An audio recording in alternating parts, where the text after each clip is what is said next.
All right. Hello again, adventurers, and welcome to another exciting daily vlog. This is Daily Vlog 2025, number 131. Today, I want to talk about upgrades versus new abilities. So, we talk a lot about game design here. And long ago, in a galaxy far, far away, had a series called D&D Deep Dive. It has been replaced by Essential Lessons 20, but they were effectively the same thing. I would do these deep dives into classes and features and other stuff like that. And one of the things I used to talk about, and I still like it, we get into it a little bit in Essential Lessons 20, but I feel like this was something, I guess, that happened a little bit more in D&D 5th edition than I've seen it happen in Essence 20. Not saying it doesn't happen in Essence 20. I just haven't done a ton of Essential Essence 20 where this does happen. Well, one other thing I would mention is your subclass. The first ability that you get for your subclass should kind of define the subclass, and then every ability afterwards should either interact with that defining ability or should augment something else from the base class. And recently, sorry, I'm still not feeling great after the seizure, so I am trying to keep myself calm as possible, and orange juice is helping, so I will probably be drinking a lot through this. So, recently, there was a new Unearthed Arcana that was released, basically talking about horror subclasses, which the idea behind that, not a bad idea. I like, excuse me, I like the idea of, hey, let's have a bunch of subclasses that all kind of center around a theme. That's effectively how a lot of campaign settings work, because your standard campaign setting is, there's going to be a theme to the campaign setting itself. So, like if you were to do a Dark Sun campaign setting where they introduced a bunch of Dark Sun themed subclasses, they would all probably have something to do with the desert, because that's what Dark Sun is.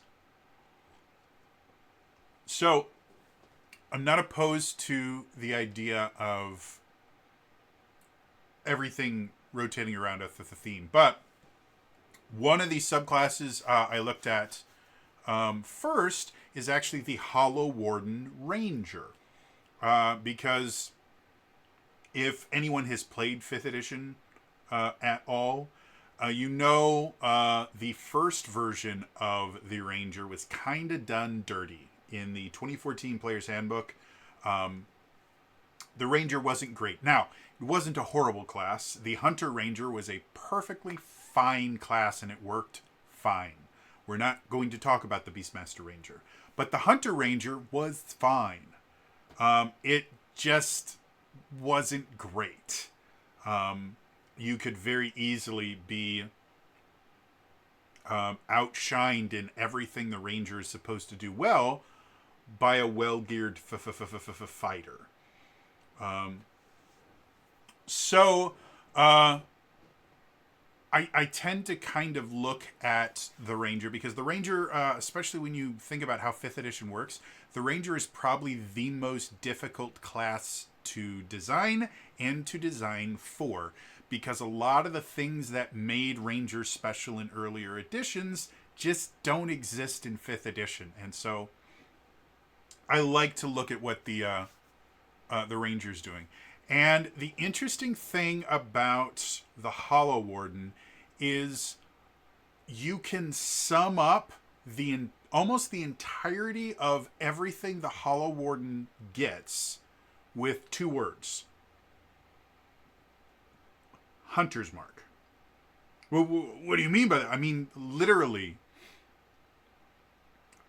the entire point of the Hollow Warden is their Hunter's Mark is massively buffed.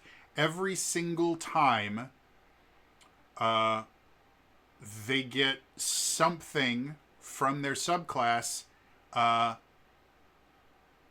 it affects their Hunter's Mark. Like, third level, when you cast Hunter's Mark, you transform, giving the following benefits for the duration of the spell. You get a bonus to your AC equal to your Wisdom modifier, which is pretty big since Rangers are a Dex Wisdom class. Then you get the Unnerving Aura. Basically, if an enemy starts close to you, you can make them make a Wisdom save, and they get effectively what used to be called Dazed. They don't have a Dazed condition in 5th edition, but they can do an action or a bonus action, not both. So they get the Dazed condition without actually creating a Dazed condition. 7th level, you get a bonus to con saves, which doesn't affect that, but then once per turn, when you hit a creature with an attack roll while you are transformed using Wrath of the Wild, which is what they call their transformed Hunter's Mark, you can regain some hit points. Level 11, you get 2 things. 1, Eerie Aura, which upgrades that aura from Wrath of the Wild to make them take a little bit of damage in addition to not being able to take their action, or having to choose between their action and their bonus action. And then Strangling Roots lets you use a mastery property, and I've already talked about masteries. They're poorly designed, so that really doesn't matter. And then your 15th, your ultimate subclass ability. If you drop to 0 hit points while using Wrath of the Wild and don't die, you can burn a spell slot to not drop to 0 hit points. Slightly more complicated than that, but that's all we really need for this conversation. So, as I mentioned before, I firmly believe that if you're using a subclass system, the first ability you get as part of your subclass should define the subclass in some way, shape, or form. And each additional ability should somehow interact with that. However, when you look at the Hollow Warden, literally every single upgrade, with a few kind of weird things like, hey, bonus to con saves, or hey, you can use an extra weapon mastery property when you hit somebody with an attack, neither of which are remarkably useful. It's all just, oh, well, your Hunter's Mark is even cooler. And then level 7, well, your Hunter's Mark is even cooler. And level 11, well, your Hunter's Mark is even cooler. And then level 15, your Hunter's Mark is so cool that you don't die. And that's it. In order to get any benefit from your subclass, you have to use Hunter's Mark. And because it is, first of all, a spell, second of all, a concentration spell, that limits you. Even when you look at the Hollow Warden spells, things like Wrathful Smite, that might not... I always confuse... I don't think the Smite spells anymore are concentration, are they? Let us look. I have computer in front of me. I look. Game rules, spells. Wrathful. It is not. Okay, so actually you can use that. Okay, it's slightly better. But everything about this subclass is tied entirely to one spell. And if you don't use that spell, or the spell ends because of a concentration or something, guess what? You've just turned off your subclass. The subclass really doesn't exist without this one spell. And everything after it just makes that one spell go from, hey, this is a useful spell, to, hey, this is the cornerstone of your class. No matter what you do, no matter what choices you make in combat, you will always be making this choice because we have added so many bells and whistles to it that you can't afford to not use it. The opportunity cost is always going to be stacked in the favor of Hunter's Mark. There's never going to be a better use for your bonus action than activating Hunter's Mark. And there's never going to be a better use of your concentration than having Hunter's Mark always active on your ranger. And so that got me thinking about the idea of just class design in general and game design, and kind of the difference between adding new abilities versus just upgrading old abilities. And I think in most tabletop RPGs, I think you need a little bit of both to feel kind of special and powerful. Let me explain. So, if you have an ability that you get at low levels for a class, in order for that ability to be useful at mid levels and high levels, either it needs to scale with what you're doing, kind of like cantrips do in 5th edition, where when you hit certain milestones, they just add additional damage dice. That's nice, but aside from, what's it called? Eldritch Blast, there's not a lot of tier 3 and tier 4 spellcasters that are using their cantrips unless they have already used a leveled spell for some odd reason. Like sorcerers, we use cantrips at high levels all the time because they're already quickening leveled spells and they can't cast multiple leveled spells. So they'll quicken a leveled spell and then cantrip off something else for just some extra damage, but they don't really care. The other thing that can happen is as you level up, you will get upgrades to things. The new monk actually does this. This is one of the things that I actually liked about the 5.5 version of the monk. In that flavor of monk, I'm going to just look it up before I say the wrong thing here. I mean, normally I have every ability of the monk memorized, but I don't play 5.5, so. So when they first get their monk's focus, they get 3 abilities with it: Flurry of Blows, Patient Defense, Step of the Wind. And all of them have something that you can do without burning focus points and something that you burn focus points to do. And they're actually all relatively useful as well, right at level 2. Well, as you level up, you eventually get to level 10, you get what's called Heightened Focus. And each one of those abilities gets an upgrade. Flurry of Blows gets an extra attack. Patient Defense gives you temporary hit points. Step of the Wind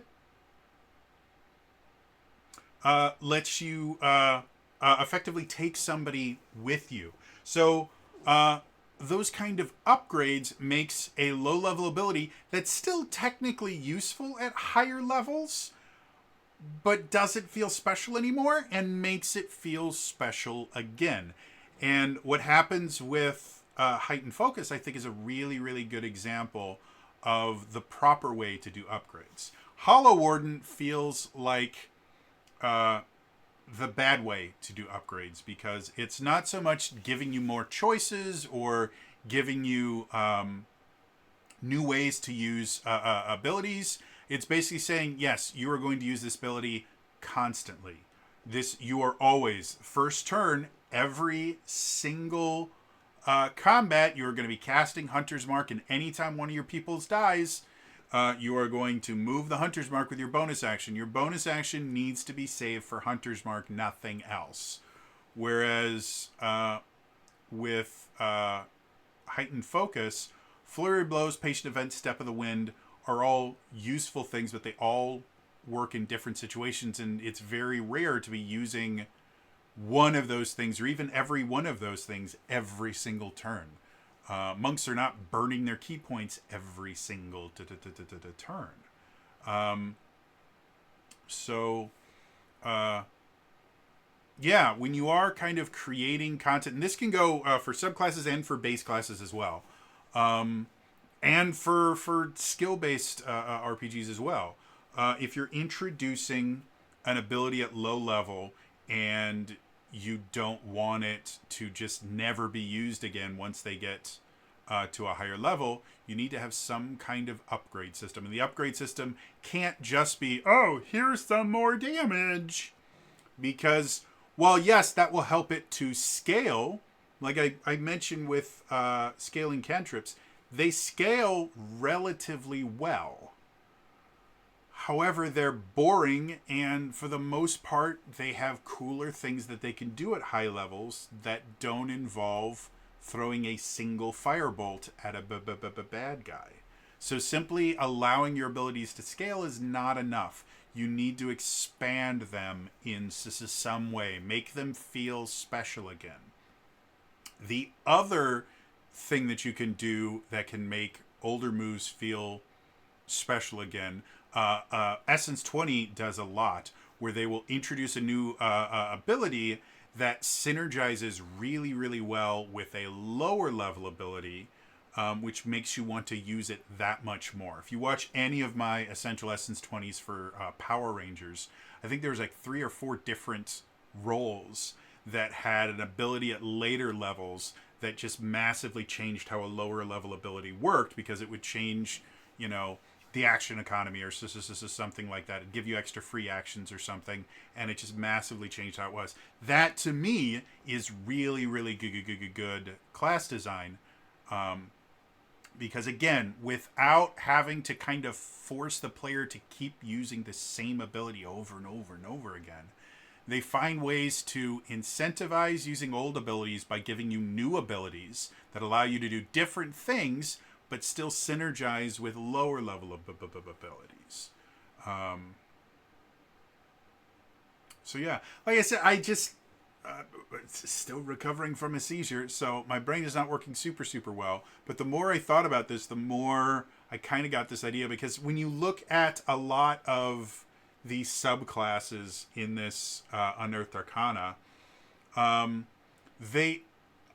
want to say at least 2 or 3 of them all focus on a single spell or a single ability, and then each additional upgrade in the each additional level where you earn something in the subclass, all it does is just make that one thing more powerful, and it just feels really, really unrewarding. Like, it's just like, okay, it's great. Hunter's Mark was already useful. I was already using it.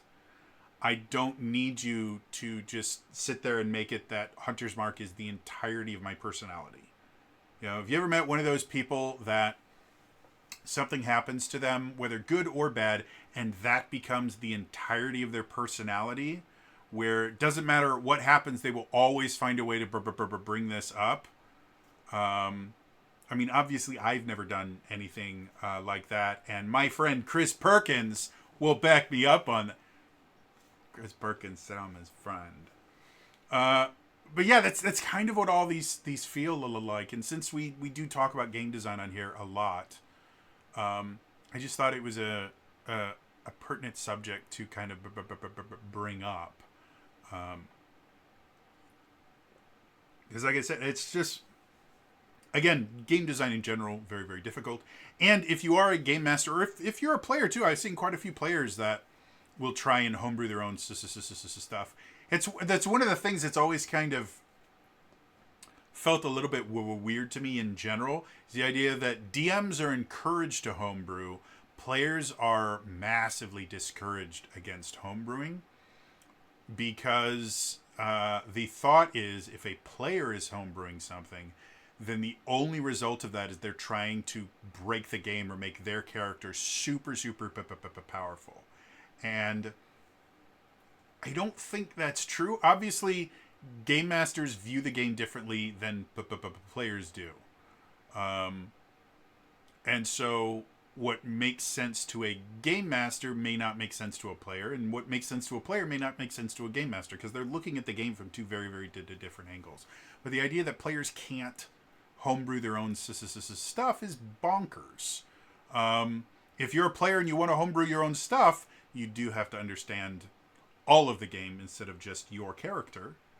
But I think that's good. And so whether you are a GM or a player or a lore hound that just likes flirting with the idea of homebrewing and the things like that, I thought this was an interesting conversation to have. You know, the difference between adding an upgrade that gives you new choices, makes something feel fresh, and just souping up something so that it's not completely useless as you get to higher levels. And the difference between upgrading an ability umpteen times and adding a new ability that simply synergizes with something. Interested to hear from you guys. Did this particular conversation just kind of go over your heads because it's very, very weird? Or do you guys have strong opinions on the idea of like upgrading abilities versus getting new synergistic abilities, or just getting new abilities that don't synergize with anything? They just give you new options to play the class.